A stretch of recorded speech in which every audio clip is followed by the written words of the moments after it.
बिहार विधानसभा चुनाव में नीतीश कुमार की लीडरशिप में एनडीए ने शानदार प्रदर्शन किया और विरोधी महागठबंधन चारों खाने चित हो गया। एनडीए ने 202 सीटें जीतकर सरकार बनाने का रास्ता साफ कर लिया तो महागठबंधन को महज 35 सीटों पर ही संतोष करना पड़ा। लेकिन इस चकाचौंध के बीच एक छोटी सी पार्टी ने बड़ा कमाल दिखाया। हैदराबाद के सांसद असदुद्दीन ओवैसी की पार्टी एआईएमआईएम ने सीमांचल इलाके में अपनी पकड़ मजबूत कर ली। पार्टी ने 5 सीटें जीत ली जो 2020 के प्रदर्शन के बराबर है। ये जीत सिर्फ एक नंबर नहीं है बल्कि एक राजनीतिक संदेश है, क्योंकि सीमांचल मुस्लिम बहुल इलाका है और मुस्लिम वोट आरजेडी के समर्थक माने जाते रहे हैं। ये बिहार का वो कोना है जहां अररिया, कटिहार, किशनगंज और पूर्णिया जिले मिलते हैं।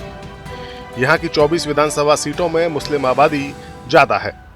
2020 के चुनाव में एआईएमआईएम ने इसी इलाके में 5 सीटें जीती थी, जो कि हाट, बैसी, अमौर, कोचाधामान और बहादुरगंज। लेकिन उसकी खुशी ज्यादा नहीं टिकी। उसके 4 विधायकों को आरजेडी ने तोड़ दिया, जिससे पार्टी को झटका लगा था। ओवैसी ने इसे धोखा बताया था। अब 2025 के चुनाव में वही सीटें वापस लेकर ओवैसी ने शानदार बदला लिया है। ओवैसी इस जीत से बेहद खुश हैं और बिहार के वोटर्स का शुक्रिया अदा कर रहे हैं।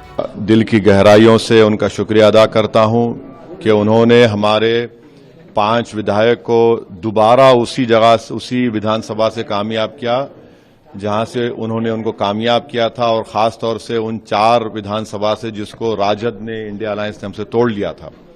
तो वो जो तोड़ने वाले थे समझे कि वो उन्होंने मजलिस को कमजोर कर दिया, मगर सीमांचल की जनता ने उस रिश्ते को और मजबूत कर दिया।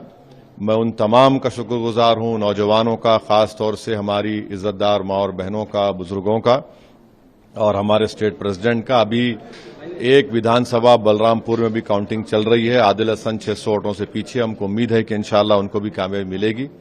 मगर सीमांचल की लड़ाई का हम आगाज 11 साल पहले किए थे और आज भी हम सीमांचल के इंसाफ की लड़ाई लड़ रहे हैं। ऐसा नहीं है कि ओवैसी की पार्टी को ये कामयाबी अचानक मिल गई हो। इसके पीछे ओवैसी की मेहनत है। उन्होंने 11 साल पहले सीमांचल में काम करना शुरू किया था। इस बार उन्होंने तेजस्वी यादव पर काफी तंज कसे थे और कहा था कि जो अपने बड़े भाई को संभाल न सके वो बिहार की लीडरशिप कैसे करेगा।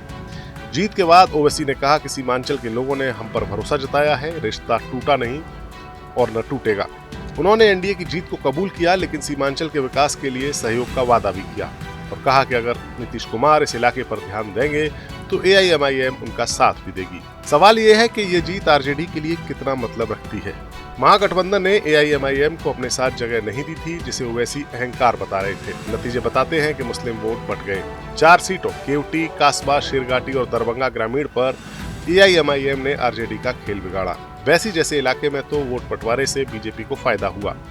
तेजस्वी के एमवाई यानी मुस्लिम यादव समीकरण को झटका लगा। कुछ जगहों पर जैसे बलरामपुर में एआईएमआईएम दूसरे नंबर पर रही तो ठाकुरगंज में महज 8,800 वोटों से पीछे रही। कुल मिलाकर एआईएमआईएम को 1.91% वोट शेयर मिला। ये देखने में भले ही छोटा लगे, लेकिन सीमांचल में ये बड़ा असर डालता है। ये नतीजे बिहार की राजनीति को नया मोड़ देते हैं। एआईएमआईएम ने साबित किया कि अब वो बाहरी नहीं बल्कि सीमांचल की आवाज है। मुस्लिम वोटों का बंटवारा एनडीए को फायदा पहुंचा गया, लेकिन ओवैसी की पार्टी अब मजबूत हो गई। ये नतीजे बिहार की राजनीति को नया मोड़ देंगे।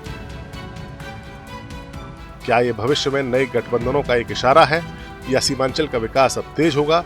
ये तो वक्त ही बताएगा, लेकिन ओवैसी ने शानदार जीत दर्ज करके महागठबंधन को तगड़ा झटका जरूर दे दिया। Bureau report, news nation. जहां भक्ति है हर शब्द में, कथाओं में छुपे हैं दिव्य रहस्य और ज्योतिष देता है जीवन को दिशा। धर्म से जुड़ी हर बातों को जानने के लिए हमारे चैनल स्तुति को सब्सक्राइब करें। चैनल पर जाने के लिए इस लिंक पर क्लिक करें।